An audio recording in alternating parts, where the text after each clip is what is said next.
નમસ્કાર, હું મયુર. સ્વાગત છે આપનું સ્વરાજમાં અને વેધર એનાલિસિસમાં. આજે આપણે જોવાના છીએ કે હવે વરસાદ જે છે તે કયા કયા જિલ્લાઓમાં નોંધાવાનો છે. કારણ કે આમ તો ગઈકાલે પણ આપણે જોયું દક્ષિણ ગુજરાતની અંદર ફરી એક વખત વરસાદ જે છે તેમને જળબંબાકારની સ્થિતિ જે છે તે ઊભી કરી હતી. સુરતના જે અનેક ભાગો છે, વેસુ, વીઆઈપી રોડ સહિતના, ત્યાં પણ પાણી ભરાયા હતા, દુકાનો પાણીમાં ડૂબી ગઈ હતી.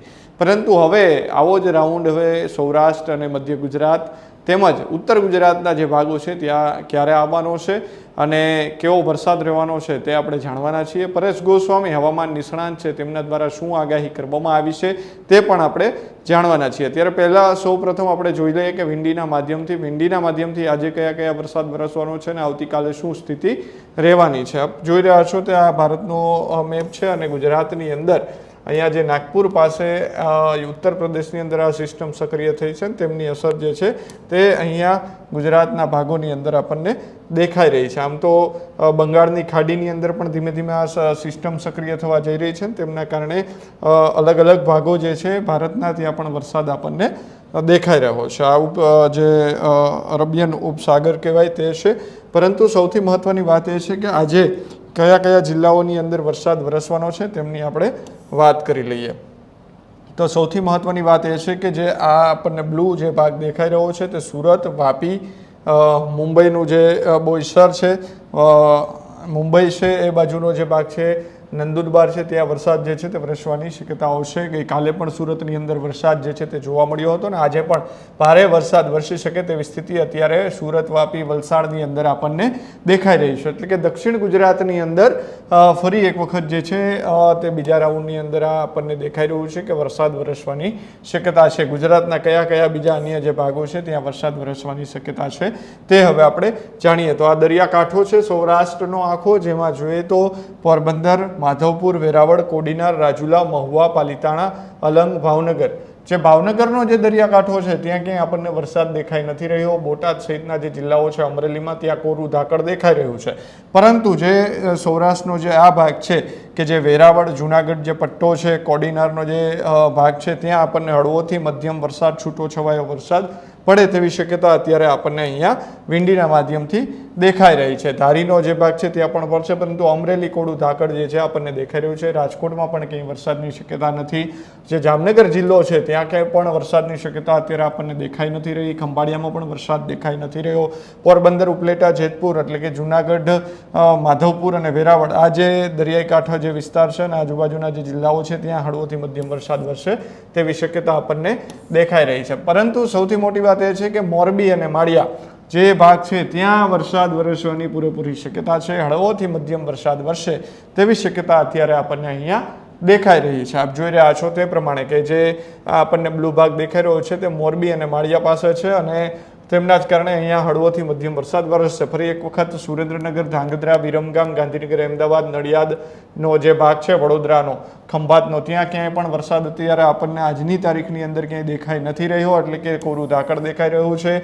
વડોદરાની અંદર વડોદરામાં ચોક્કસ અહીંયા જે શહેર છે ત્યાં નહીં, પરંતુ આજુબાજુના વિસ્તારોની અંદર હળવોથી ભારે વરસાદ વરસી શકે, મધ્યમ વરસાદ વરસી શકે તેવી શક્યતા છે. ભરૂચની અંદર પણ આપણે જોઈ રહ્યા છીએ. ભરૂચ, રાજપીપળા, ડેડિયાપાડા, વ્યારા નો જે ભાગ છે એટલે કે સુરતથી આ જે ઉપરનો ભાગ છે ત્યાં વરસાદ હળવોથી મધ્યમ વરસી શકે તેવી શક્યતાઓ અત્યારે દેખાઈ રહી છે. બોડેલા છે, ગોધરા છે, લુણાવાડા છે, ત્યાં વરસાદ આપણને દેખાઈ રહ્યો છે. ડુંગરપુર છે, બાયડ છે, ત્યાં આજુબાજુની અંદર હળવોથી મધ્યમ વરસાદ પડે તેવી શક્યતાઓ અત્યારે દેખાઈ રહી છે. ઉત્તર ગુજરાતની અંદર આપણે વાત કરીએ તો પાલનપુરની અંદર પણ હળવોથી મધ્યમ વરસાદ, છાંટા અથવા તો હળવા ઝાપટા પડે તેવી શક્યતા છે. પાટણ અને પાલનપુરની અંદર. રાધનપુરમાં કોરું ધાકડ દેખાઈ રહ્યું છે. સાંચોરમાં કોરું ધાકડ દેખાઈ રહ્યું છે. સિહોરી છે ત્યાં પણ કોરું ધાકડ દેખાઈ રહ્યું છે. એટલે કે જે વિસ્તાર જે છે મેં કહ્યું, માળિયા, મોરબી, સુરત એટલે કે દક્ષિણ ગુજરાતને, પાટણને ભાગો છે ત્યાં હળવોથી મધ્યમ વરસાદ આજની તારીખમાં વરસે તેવી શક્યતાઓ દેખાઈ રહી છે. હળવાથી મધ્યમ ઝાપટા વરસે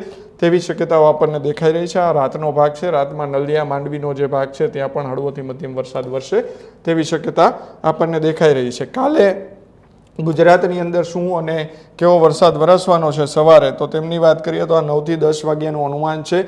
વિંડીના માધ્યમથી ફરી એક વખત આપણે જોઈએ તો સુરત ને વાપી વલસાડનો જે ભાગ છે ત્યાં પણ આવતીકાલે મધ્યમથી હળવો વરસાદ, ભારે વરસાદ પણ આજે આપણને અત્યારે સિસ્ટમ સક્રિય દેખાઈ રહી છે તેમના કારણે વરસે તેવી શક્યતાઓ અત્યારે દેખાઈ રહી છે. આ ગુજરાતનો જે દરિયાકાંઠો છે, સૌરાષ્ટ્રનો ભાગ, ત્યાં પણ વરસાદ વરસે તેવી અત્યારે આપણને શક્યતાઓ જે છે આવતીકાલે પોરબંદર, માધવપુર, વેળાવળ, કોડીનાર, જુનાગઢનો જે ભાગ છે ત્યાં વરસાદ વરસવાની શક્યતા, હળવાથી મધ્યમ ઝાપટાઓ પડવાની શક્યતા દેખાઈ રહી છે. બાકી તો આમ ગુજરાતની અંદર જે રાજકોટનો ને એ ભાગ છે તે કોરો ધાકડ દેખાઈ રહ્યો છે. કચ્છનો રાપર જે વિસ્તાર છે ત્યાં આજુબાજુમાં હળવોથી મધ્યમ વરસાદ વરસે તેવી શક્યતા છે. અમદાવાદ, મધ્ય ગુજરાત છે ત્યાં ક્યાંય વરસાદ વરસવાની શક્યતા નથી, પરંતુ અહીંયા આજુબાજુનો જે ભાગ છે આપણે મોટું કરીને જોઈએ તો તેમાં જે ઈડર, મહેસાણા અને બાયડ ને ડુંગરપુરની જે બોર્ડરો છે ત્યાં હળવોથી મધ્યમ વરસાદ આપણને ઈડરની આજુબાજુ દેખાઈ રહ્યો છે. પાટણ, રાધવનપુર ને જે ભાગ છે, થરાદ, પાલનપુર એ કોરો ધાકડ દેખાઈ રહ્યો છે.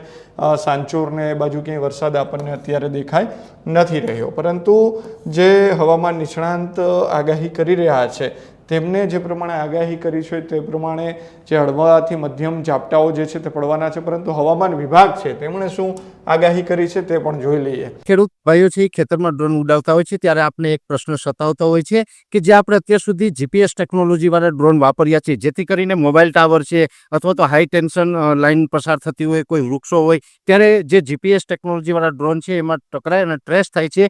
પણ એગ્રીઓન લાવ્યું છે જીએનએસએસ ટેકનોલોજી ડ્રોન, જેથી કરીને એ ડ્રોન છે એ કોઈ જગ્યાએ ટકરાય નહીં, પોતાની રીતે જ ડિસિઝન લે છે ને મૂવ થઈ જાય છે, જેથી કરીને જીએનએસએસ ટેકનોલોજી ડ્રોન છે એ વાપરવાનો આગ્રહ રાખો. તો આજે 19 તારીખ છે. આખા ગુજરાતની અંદર હળવાથી મધ્યમ વરસાદની આગાહી કરવામાં આવી છે. એટલે આખું કચ્છ ને એ બાજુ આપણે જોયું, આમ તો વિંડીની અંદર ક્યાંક અમુક ભાગો કોરા ધાકડ દેખાઈ રહ્યા છે, પરંતુ હવામાન વિભાગ છે તેમણે હળવા છૂટાછવાયા સ્થળોએ હળવાથી મધ્યમ વરસાદ આજની તારીખે આખા ગુજરાતની અંદર વરસી શકે તે પ્રકારની સ્થિતિ છે. હવે આવતી કાલે 20 તારીખે શું પરિસ્થિતિ રહે છે, તો ગુજરાતના જે અનેક ભાગો છે જ્યાં કે હળવાથી મધ્યમ વરસાદ, છૂટાછવાયા ઝાપટા પડવાની શક્યતા છે. 20 તારીખ સુધીની હવામાન નિષ્ણાંતો પણ આગાહી કરે છે. ત્યારબાદ વરસાદ વધશે અને નવો રાઉન્ડ 25 તારીખથી શરૂ થશે તેવી પણ વાત છે. જે આપણને ડાર્ક ગ્રીન ઝોનની અંદર દેખાઈ રહ્યો છે, વડોદરા, ભરૂચ, નર્મદા, છોટાઉદેપુર, સુરત, તાપી, નવસારી, ડાંગ, દમણ, વલસાડ, દાદરાનગર હવેલી, આ જે ભાગો છે ત્યાં કેટલાક સ્થળોએ હળવાથી મધ્યમ વરસાદ વરસવાની શક્યતા છે. સેમ પોઝિશન 21 તારીખની પણ આપણને દેખાઈ રહી છે અને આગામી દિવસોમાં પણ આ જ પ્રકારે હવામાન વિભાગે આગાહી કરી છે. 22 અને 23ના તારીખે આ જ સ્થિતિ રહેવાની છે. એટલે 21-22 તારીખે સામાન્ય સ્થિતિ જે છે તે બદલવાની છે. 25 તારીખથી નવો રાઉન્ડ શરૂ થવા જઈ રહ્યો છે. હવામાન નિષ્ણાંત પરેશ ગોસ્વામી છે તેમણે જે નવા રાઉન્ડની આગાહી વ્યક્ત કરી છે તે શું છે એ પણ જાણીએ. આ હવામાન નિષ્ણાંત પરેશભાઈ ગોસ્વામી છે તેમણે આગાહી કરી છે તે પ્રમાણે જોવા જઈએ તો જે મોન્સૂન ઓફશોર ટ્રફ સક્રિય થશે તેમજ યુએસસી સક્રિય થશે તેમના કારણે ગુજરાતની અંદર સાર્વત્રિક વરસાદ થઈ શકે તેવી શક્યતા છે. આ જે સિસ્ટમો છે મોન્સૂન ઓફશોર ટ્રફ અને યુએસસી સક્રિય થવાનું છે. બીજી વાત એ કરી છે 25થી નવો રાઉન્ડ જે છે તે શરૂ થશે અને સાર્વત્રિક વરસાદ ગુજરાતની અંદર લઈને આવશે તેવું પરેશ ગોસ્વામી છે તેમના દ્વારા કહેવામાં આવ્યું છે. એટલે આપ જોઈ રહ્યા છો તે પ્રમાણે કે 25થી નવો રાઉન્ડની શરૂઆત થશે, સાર્વત્રિક વરસાદ આવશે તેવું હવામાન નિષ્ણાંત પરેશ ગોસ્વામી છે તેમના દ્વારા કહેવામાં આવ્યું છે. પવનની ગતિમાં ઘટાડો થઈ રહ્યો છે, એટલે કે અત્યારે જે પવનની ગતિ છે તેનાથી અત્યારે ઘટાડો થઈ રહ્યો છે, તેમના કારણે વરસાદ જે છે તે વરસશે. વાદળોના જમાવડો ગુજરાતના ઘણા સેન્ટરો પર જોવા મળશે, એટલે કે જે વાદળોનો જમાવડો થાય તો ચોક્કસથી વરસાદ વરસવાની શક્યતાઓ છે તે વધી જતી હોય છે. 20 તારીખ સુધી ઝાપટા ચાલુ રહેશે તેવું પરેશ ગોસ્વામી છે હવામાન નિષ્ણાંત તેમના દ્વારા કહેવામાં આવ્યું છે. એટલે કે 20 તારીખ સુધી, આજે 19 તારીખ છે, આવતીકાલ સુધી વરસાદી ઝાપટા રહેવાના છે.